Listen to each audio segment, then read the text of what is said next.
Hello, residents of Collinsville. Kevin Wrigley here again, resident of Collinsville as well.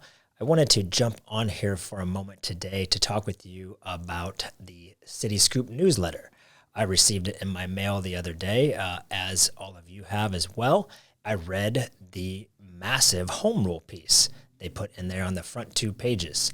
I, like you, probably was incredulous at some of the claims that were made. So I am quite curious as to who the author was of this piece, because as we'll see as we go through it, I'm going to highlight a couple of things that would require some additional investigation for sure, because they're not quite accurate claims. So let's take a look and see what we have here. I'm going to pull up the document, and here we have the City Scoop.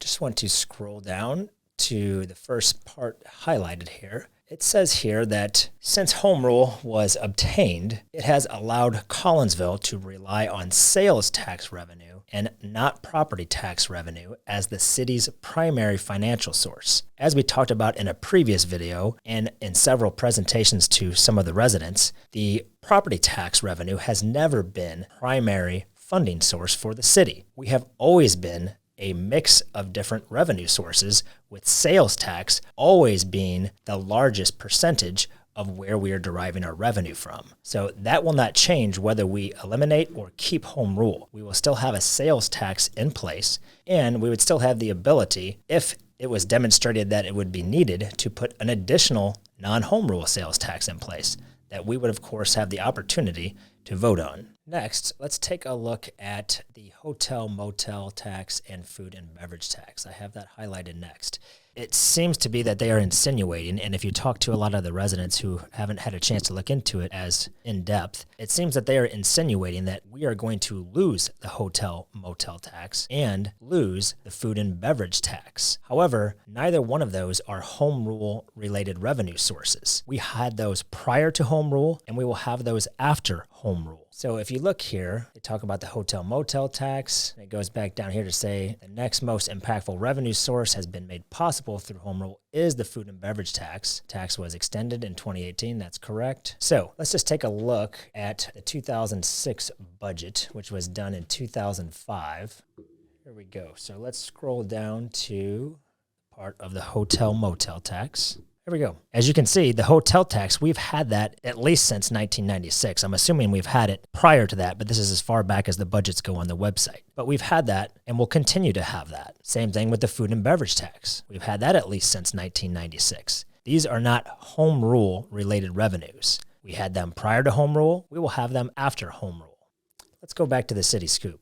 Okay, moving down a little bit further, we get to the property tax section. When evaluating and comparing Collinsville's low property tax rate, it's important to make an equal comparison. Okay, again, they focus on this tax rate. However, they don't like to talk about the actual tax levy. Since 2017, they have increased the tax levy every year, taking more and more property tax out of your pocket. And just in 2020, they actually raised it by 10%, which would have required a truth in taxation hearing. Let's go to the spreadsheet on that. Let's take a look at the actual spreadsheet, which shows some of the data we're talking about. So this here shows the property tax levy percent of change for Collinsville, which is 34% higher than it was in 2017, versus O'Fallon, which has actually lowered their property tax levy by 17% since the same time period.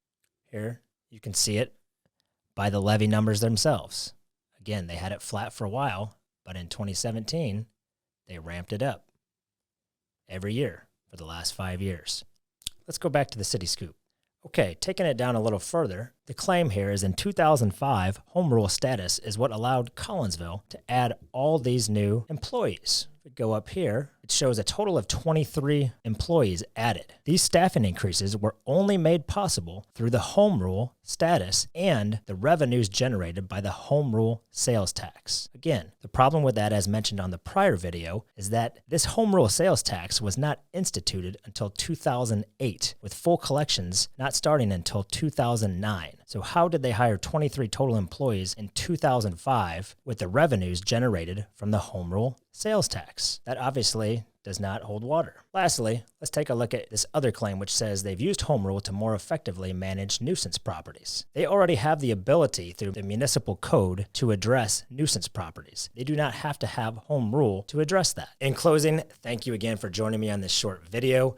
As you can see, likewise in the city council meetings where we have actually city council members giving us misleading and inaccurate information regarding home rule, we are getting much of the same type of misinformation and inaccurate statements out of the actual city newsletter that is coming out. Please be vigilant. As you can see, there's a lot of inaccuracies that we have just pointed out. Again, thank you, and please consider voting yes to stop home rule on November 8th, reclaiming the residents' ability to have a voice in taxing and debt matters. Thank you.